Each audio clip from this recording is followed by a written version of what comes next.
Since then, I have made a point of stopping at cemeteries, not in search of bones, but realizing that a pause with the dead is a good thing for the living. I've made pilgrimages to all sorts of tombs. I've stood beside Elizabeth Barrett Browning in Florence, Italy. It's on a traffic island, so it's always noisy there. John Keats lies in Rome, just outside the city walls, because he wasn't Catholic. His grave isn't even marked as John Keats. It's his friend next door whose grave reads, "Pleased to be buried next to John Keats." Paul Bunyan of Pilgrim's Progress lies in Bunhill Fields, just outside the city limits of London, meaning the Old City. He's there with Daniel Defoe and other great Puritans. Commuters walk through the cemetery all day long. I visited Beethoven in Vienna. He has a huge monument with a great, impressive amount of statuary on top of it, and I trod over the cemetery where Mozart lies somewhere unmarked. I have venerated Suleiman the Magnificent underneath his magnificent canopy in Istanbul, and gazed over the Keramikos, a region in Athens where the dead were interred, knowing that somewhere scattered amongst the potsherds are the remains of Plato and Aristotle and Socrates. I do this because to be close to them somehow feels momentous, even in death. My favorite grave, and the story I will tell you now, is about that of the Marquis de Lafayette. You know who he is. He's that Frenchman, the young fellow, 17 when he came to America to fight with Washington and helped win the support of the French, so we owed him a lot.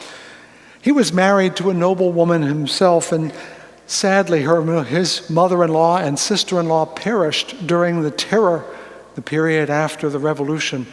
In those days, when someone was guillotined, their bodies were summarily taken to a pit very nearby and dropped in.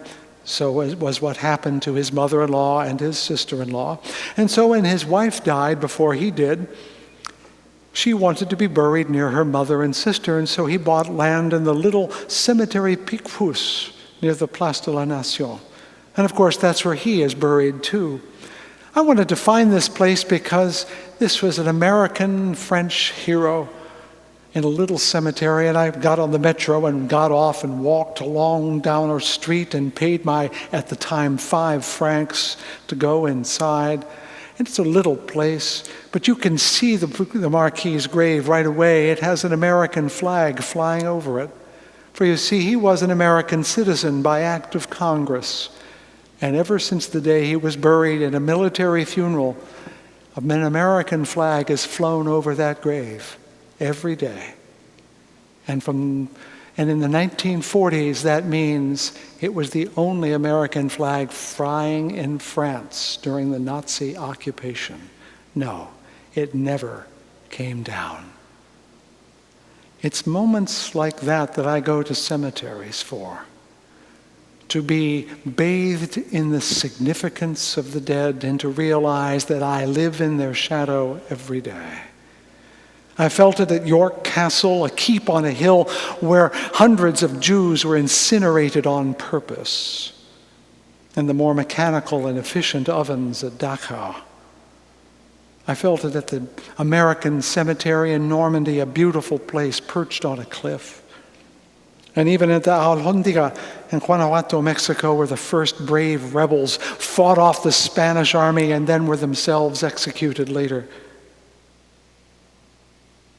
And also at the little town cemetery where I first served and first planted a body, Petersham, Massachusetts, where the first minister is there, and the second, and the third, and eventually this one too, because my children are buried there now, and I will go to be with them and my predecessors on a hilltop in Massachusetts. Back in the 5th century, St. Augustine's mother, Monica of the Pier, shared my custom of communing with the dead.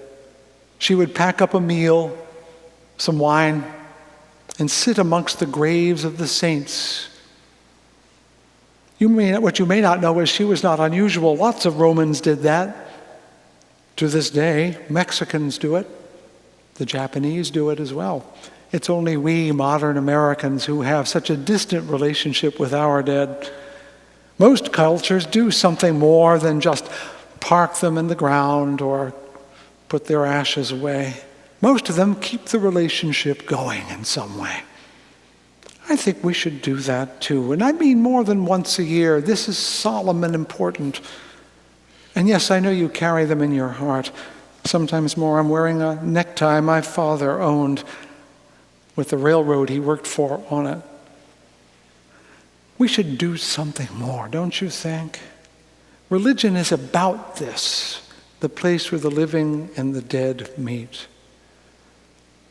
10, 11 years ago, soon after my father died, in fact, the year after, in the year 2000, I asked the local rabbi if I could come and worship with him because I heard there was a custom that those who were grieving would say the last prayer on behalf of everyone. And he told me, well, that's a Jewish thing, you know, Fred. It's not something you do. And I said, well, is it all right if I stand up anyway? And he said, of course. And so in the year 2000, I started going to synagogue services, and the end of the service would come, and the prayer would come. And then in May, my father died on May 8th of 1999, I would stand up and share in the prayer, V'et Gadal Shemei Baba. And with the others who were grieving and those who were observing what is called Yartzeit, the anniversary of a death, we would bless the congregation through our grief. The liberal church, I think, has neglected the power of the dead to consecrate us, to call us to humility and reverence, to remind us not only of our mortality, but of our majesty. The dead are never gone, you know. The past is never really the past. And we religious progressives who live for the future ought to remember that a little bit more. Strange as it sounds, the fabled Union agitator Mother Jones put it all in one sentence: pray for the dead and fight like hell for the living. We need to pray for the dead, not to get them into heaven, but to ask for their benediction, their consecration. Because we need to do both if we are to do either. We need to seek their consecration if our lives are to be made holy. And this morning, we come to receive the consecration that only the dead can bestow. And so we bless them here, but we should do so every week. And enriched by their memory, enriched by a world they bequeath to us that we might be alive today, we somehow resolve to make our brief days, worthy of our children's future blessing. So may it be. And amen. To life, from falsehood to truth. Lead me from despair to hope, from fear to trust. Lead me from hate to love, from war to peace. Let peace fill our hearts, our world, and our universe. For this indeed and every day is a day which the Lord has made. Let us ever rejoice and be glad in it. Amen.